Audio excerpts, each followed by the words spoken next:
I'm president of Amcen. Rhoda has difficulties. There are no problems. She's president of Amcen, and I'm president of the United Republic of Tanzania. If she wants to be president, I'll be leaving on 2015. She has to fight it out.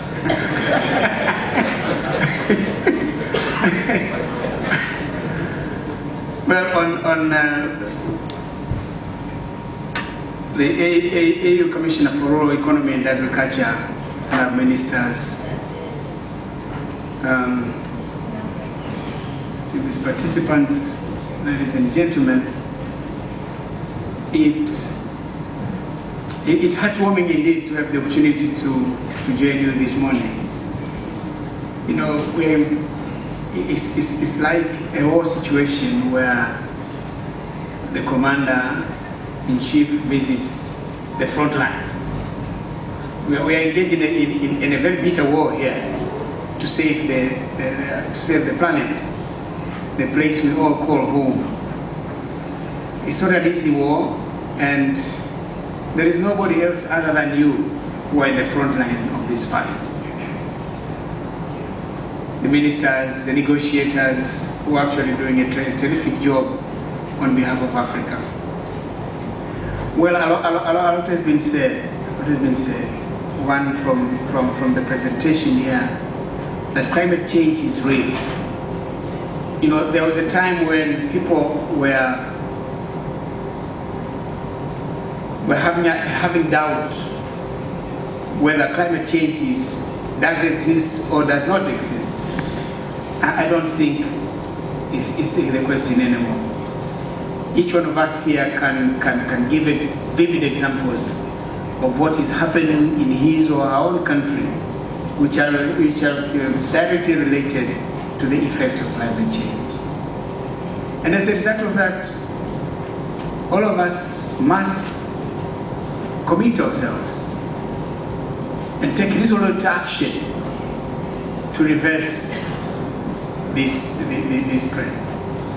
First, let's stem the surge, and then let's work towards reversing the trend. Stemming the surge means first we must stop the increase in carbon emissions. We must work so hard to ensure that there is no more increase in the global warming of our planet. But then, after we have succeeded in stopping the increase, now we must work towards reversing, actually getting to lower temperatures, because even at the current levels, it is bad enough. So the issue is not remaining at the current level. The issue here is making sure that we don't go beyond where we are now, but then embark on a systematic process of making sure that we reduce the temperatures to levels that are going to be convenient. Because even if we don't increase the temperatures, leaving the temperatures at the present, where we have frequent droughts, we have floods, we have all the catastrophes that we are talking of on this planet. I've heard that the typhoon or a cyclone has hit Somalia. Because throughout the years, we thought it was areas below, around Madagascar, that has this unique.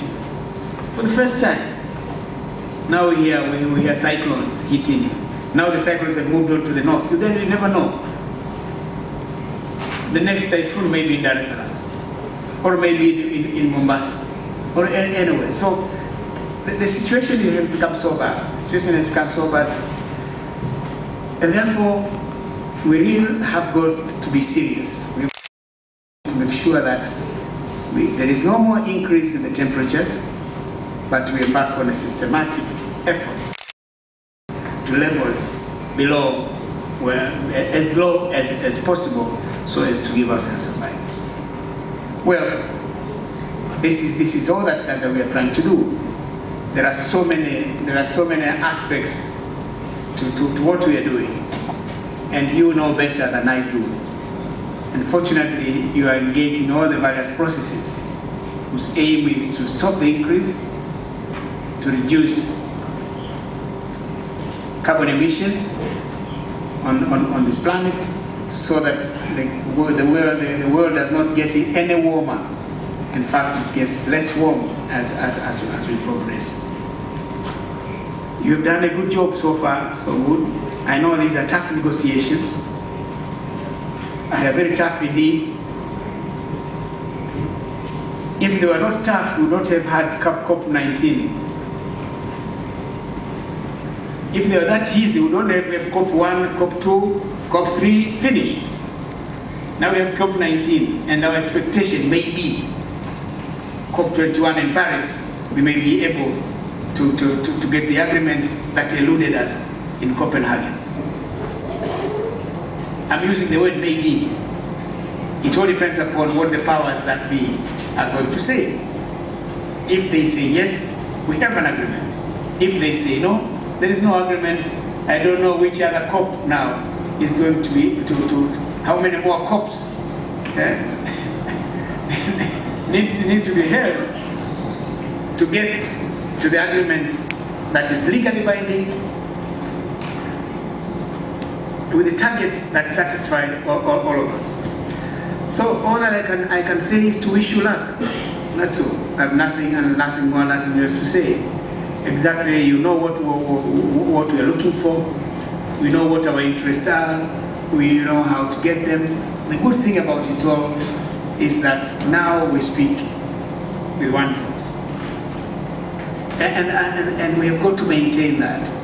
I'm sure when we get to Paris, when the chips are down, they'll try to divide us. That's it. When the chips are down, they'll try to divide us. Take one delegation aside, talk, you're much more intelligent than the other one, You see, that one talks too much, shouts. This Tanzania, shout, shout, shout, shout, shout. But wise, composed, speak well. So, you may get into these kinds of nonsensical epithets, and if you buy into that, then you leave the Africa position, and you take their position. That position does not serve Africa's interest. So the moral message to you is remain with one voice, stay the course.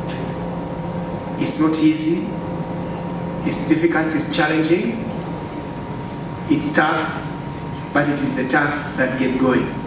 We are tough enough to get going. Thank you, good luck.